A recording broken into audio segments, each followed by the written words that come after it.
The iPhone Air is Apple's boldest design refresh in years.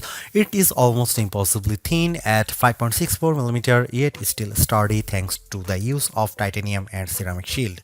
It is 6.5-inch ProMotion display and iOS 26's liquid glass makeover feel purpose-built for this form factor, even after a week of use.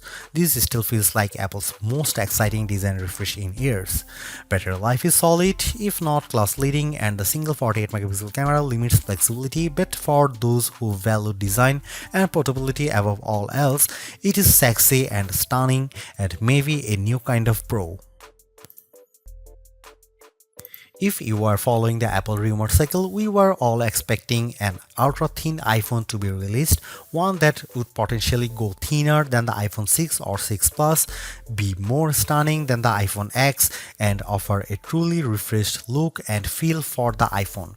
The launch event's awe-dropping tagline set the bar high, and the iPhone Air cleared it with room to spare. It's not the first ultra-thin phone. The Galaxy S25 Edge measures in at 5.8mm, but it still feels as stunning, sleek, and sexy in my hand right now after living with it for a week as it did during my brief hands-on session following the launch event. It feels as exciting as the iPhone X in that it might give us the playbook for the modern iPhone going forward, or at least show us one half of the purportedly incoming foldable iPhone. The photos released by Apple and even those shot by me for this review only do it partial justice. The iPhone Air is the best representation yet of Apple's vision for an iPhone that's just glass. It weighs in at just 5.82 ounces or 165 grams, fully justifying the Air moniker. Much like the iPhone 17 or even Pro Max, it feels balanced, not too top heavy, not too bottom heavy. It's Goldilocks ergonomics. I don't know if I'd quite call it awe-dropping, but the thinness is the part that gets people excited. At its thinnest, the iPhone Air is 5.64mm or 0.22 inches, and the plateau only jutes out of a bit more. I was instantly wowed, and over the course of a week, I have really become accustomed to this look and feel for an iPhone. While conducting some testing over the week, I showed it to my brother and sister-in-law, who were both visibly impressed when holding it. They asked about durability and were a little stunned at the overall feel. Then came the questions about battery life and the camera, both of which I will address below, and whether the USB-C port was thinner. On that last point, it is still a regular USB-C port, but to fit it in this frame and get in this small, Apple's design team started by 3D printing a custom one. And given how thin this phone had to be, Apple went back to grade 5 titanium for the shell and sides of the device. To further enhance the looks, it has a polished finish. My sky blue review handset is different from the MacBook Air and iPad Air colors of the same name. It is a bit lighter and pastel-like. I really like it, and the Air also comes in light gold, space black, and cloud white. While the innermost layer of the iPhone Air sandwich is made of that strong titanium, which can bend slightly under pressure but is designed to spring back, it's topped and bottomed with glass and glass ceramic, specifically Ceramic Shield 2 on the front and the Ceramic Shield on the back. The rear, like the iPhone 17, is mostly frosted matte glass, while the top bump gets the glossy finish. Apple says the Air is 3 times more scratch resistant on the front, so I've still been careful sliding this in and out of my front or rear jeans pockets, and the back is 4 times more crack resistant. It also has the same IP68 rating for resistance to dust and water as the iPhone 17, 17 Pro and 17 Pro Max. It survived a light drizzle shortly after I unboxed it in Apple Park. The weather's been wet in my home state of Jersey, and the Air has shown no issues when being used in rain or surviving a dunk test. Even given the extreme thinness here, you still get the usual buttons you would expect on an iPhone.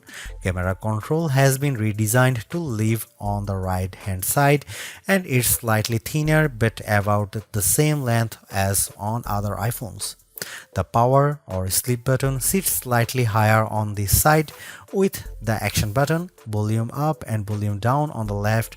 The main mono speaker lives at the top of some microphones, and there are two other microphones either side of the USB-C port on the bottom. This design does, as mentioned, only leave room for a single camera and likely a smaller battery inside, but Apple has also dropped the SIM card slot worldwide and opted for eSIM to save some space. The iPhone Air is stunning, attracts a lot of admiring glances, and feels like biggest refresh in iPhone design we have seen in a while.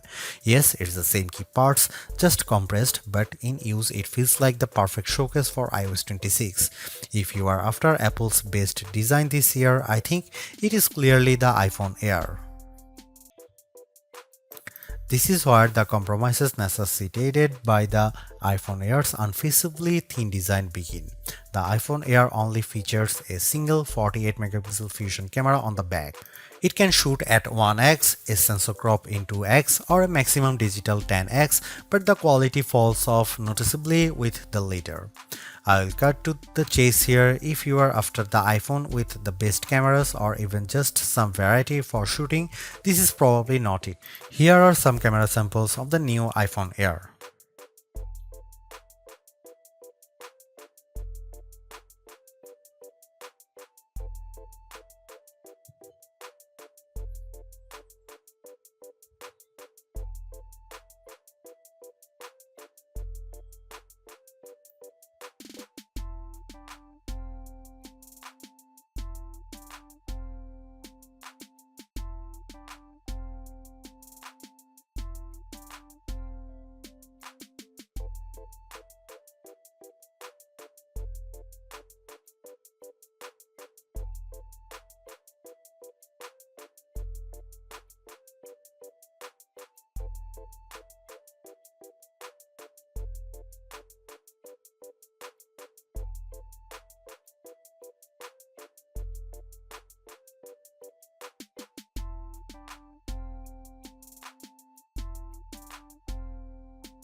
The iPhone Air delivers remarkable performance in a super thin and light design that's very durable.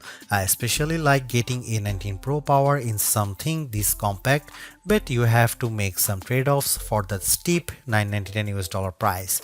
You get only a single rear camera, which means no telephoto zoom, ultra-wide or macro shots, and while the Air's battery life is solid, it's a few hours behind the iPhone 17 Pro Max.